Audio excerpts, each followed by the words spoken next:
est un mode d'organisation horizontal d'un réseau de distribution, c'est-à-dire que le membre de ce groupement, qui est appelé sociétaire, va à la fois bénéficier d'éléments de la part de la tête de réseau, une marque, des normes, des produits, mais également va être impliqué dans sa tête de réseau, puisqu'il va en détenir une part sociale et qui va être à ce titre sociétaire. Dans tout ça, et lorsqu'il va intégrer le réseau, le sociétaire va donc acquitter diverses sommes. Ces sommes seront tout d'abord le bon de souscription, ou la souscription de la part sociale, qui est la valeur nominale de cette société et qui permet juridiquement à ce sociétaire d'intégrer le groupement, mais également des sommes annexes qui sont constituées de la formation initiale, de packs de communication, d'assistance à l'ouverture d'un local et qui sont aujourd'hui, c'est la pratique, extrêmement précisées et extrêmement détaillées par les groupements à l'égard de leurs candidats à l'intégration. Ceci dit,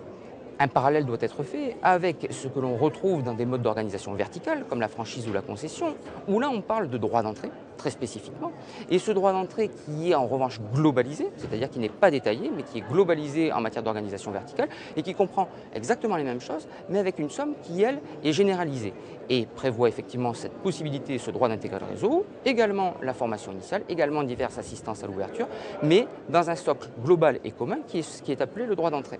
Alors, il n'y a pas de plus ou de moins dans un sens ou dans l'autre. Et chacun doit bien réfléchir et doit bien analyser les contreparties au paiement de cette somme, qu'elle soit droit d'entrée ou qu'elle soit bon de souscription, cotisation à la formation initiale ou autre, pour s'assurer effectivement,